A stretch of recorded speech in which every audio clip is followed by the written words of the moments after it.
should be willing to do the things you do not want to. This session is going to be slightly longer than the other ones. Pay heed to this session, and this is what you will do for a lot of projects which you will do in the future. So pay attention and stay tuned.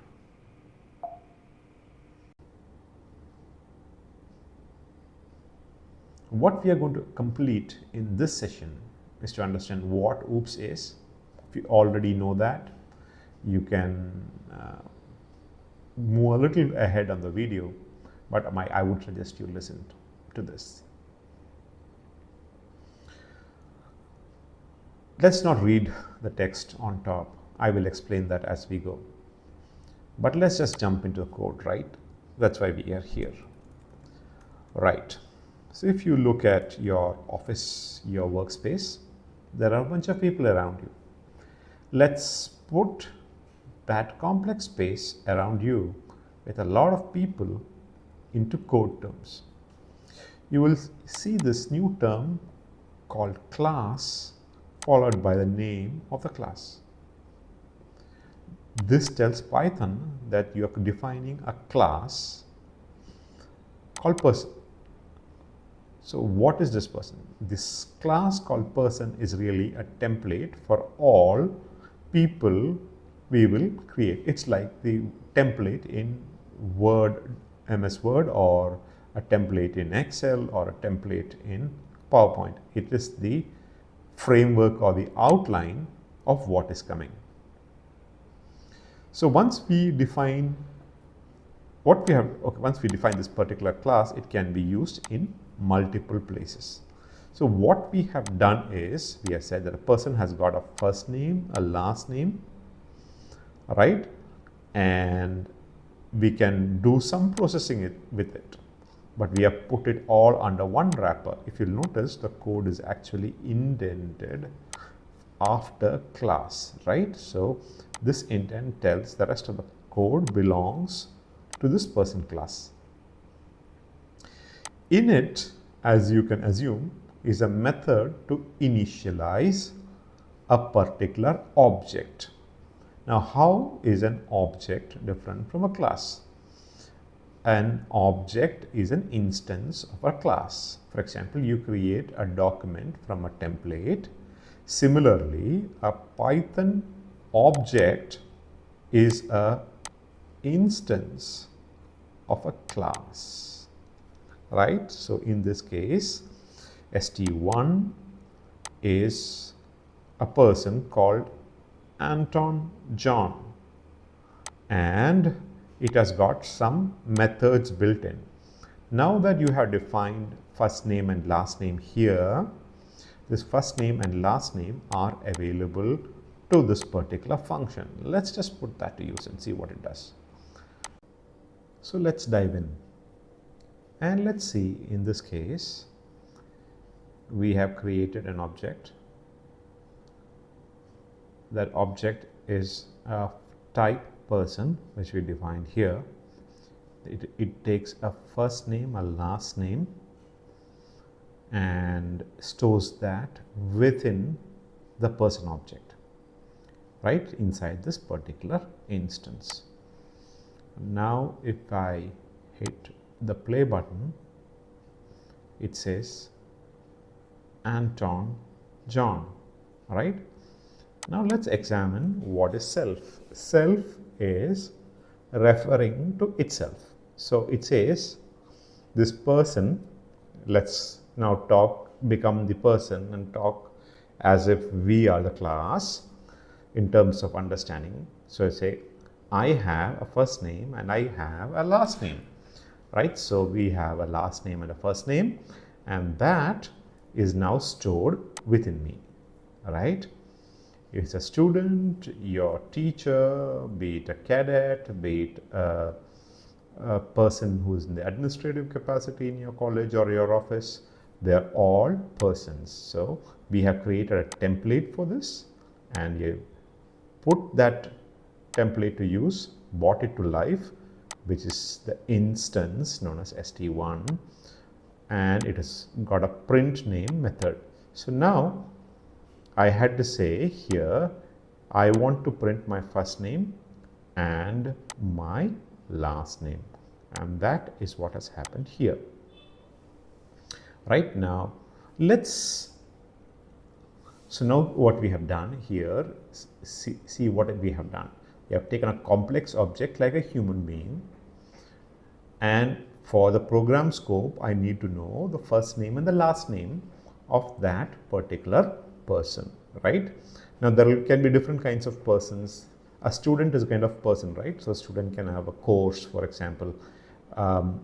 People generally can have an age, but a student will have a course.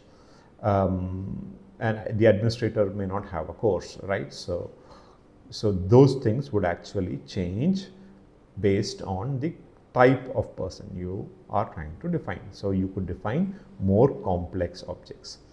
Now, so we did complexity management, right? We put the behavior, which is a function, and a set of properties, or which is known as attributes, together. Now so what we have got is we got one round object that we can play around with. It's got a name and a first name and a last name, and it's also got a method called print name, with which you can make it print, right? If you had two numbers, you can make it add or do whatever else that you want to do with that particular object.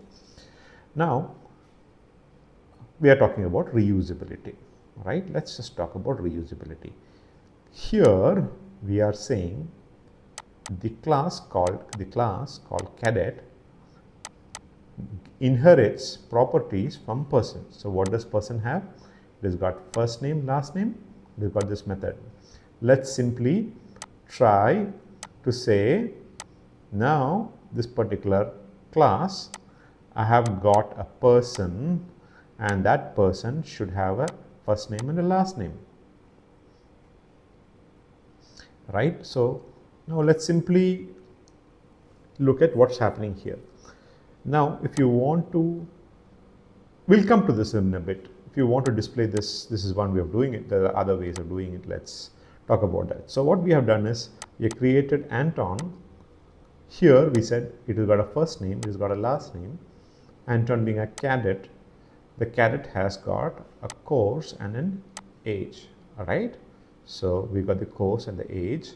We use the person class, which we defined here, to define the common properties and use its initialization using class name dot init. Now, if you're coming from a language like Java, you would have seen calling the parent class to initialize here. In Python, this is how we do this, right? And apart from that, the extended characteristics of the course and age are also now handled separately at the cadet level, which the person class does not have to do. But this part of the initialization is already done for you, which means we have reused the code, right? I hope you are with me. Stay in there. Right, now let's run this and see what happens with this, right? So we got Anton, John, and he is in the signal department. His age is 18. Let's see what that does. There's some more code, we'll come to that a little later. Let's just run that part. So it says Anton, John. So what is the actions that we performed? We said print the first name, print the last name.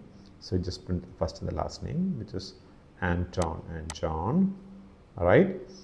And now we have a method. We said we call the show method, right?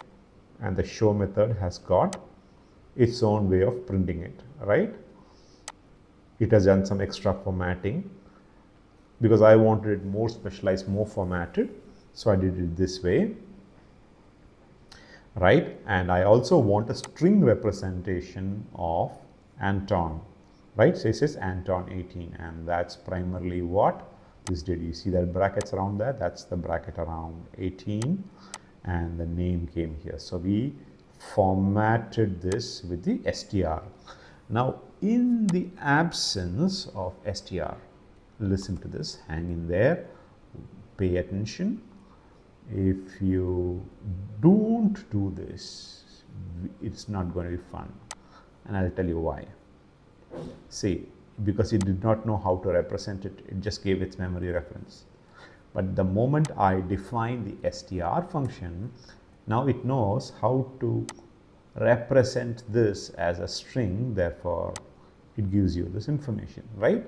This is super useful, remember this. Many of the people whom we interview where I work at, they even miss this out, right? So the common representation. Now that we have gone that far, we've seen that this does something similar to this. So there can be multiple formatters available and the users can be different. And here we have seen student, right? Here is a class subject, right? Subject does not have a parent class. It still has an init, which is an initializer or a constructor, and it has got a name and it's got a method. Again, this has a string method underscore underscore str underscore underscore. Str stands for string, and it does some formatting with that, right? So here we have received another class. So what we have seen here is inheritance. We have seen how to define a class, from the class inherit it, how to use the parent class and reuse your code, right? Define custom methods of formatting output or its representation, and adding further custom formatters, creating instances of classes, accessing properties, and displaying that along with other classes. So there can be one or more classes that represent the entire scenario. For example, if it's a university, there are professors, there are students, there are subjects, there are libraries. So what would the library be like, right? It has got an address, it's got a building number, it's got who's in charge of it, it's got a schedule. So all those complex things can be represented using object-oriented programming. So this is well and truly the beginning of that. And as you have seen, the first name and the last name has been encapsulated or put into the person, and there are methods which can deal with this. And since, okay, now let's just, this is super important. So what you need to do is understand the fact that you would eventually become a project leader, and then as you code through this, you would need to know, you have a series of people in your team. One person can maintain this, extend the properties which are available here and the methods which are available here for the entire team to work with, right? For example, a person has got an age. We don't have any age here, right? So we can just add the age factor. Let's say this was the age which we put in, right? So we can say age, okay, let that be there. We can add age here, and we'll say self dot age is equal to age, right? So this and this. Self dot age is a property of the instance, while age is a function parameter. So we have scoped it by using the self. All right. Now we can say, now we have changed the constructor. So we have to pass the age also, and we don't have to do that anymore. So now if you see, you have made some changes to the base class. This kind of changes can be done by one developer who is building common features while others extend it. What we just did by changing the name, or by adding the age to the class, is known as refactoring. As you develop your code, you will realize that there are certain things that you didn't understand at the beginning, or new requirements came in, and then you need to make some changes, so you could make it at any one of those levels as per your requirement. So if you see this run here, so if you see, this has got he's got a course and an age, correct?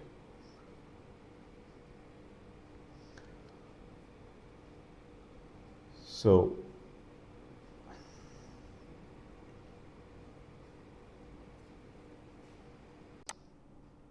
All right, so sorry, there was a little bit that I needed to have told you before.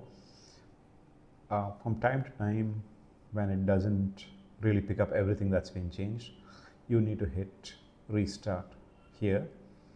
And as you restart it, a lot of things get redone. Also, this particular class, which we made a change, we had to redefine it. So we had to run it again to get this into place. Once you do that and you hit this,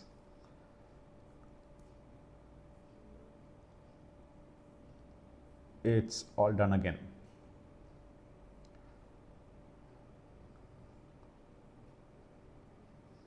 Now that we have got this piece in place, I would like you to notice a small little glitch here which says age. So I'm going to leave you with that little exercise on your plate, and while you think for this, I will add the solution.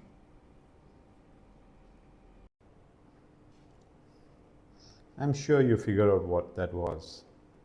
If you haven't, notice the order in which the age goes in.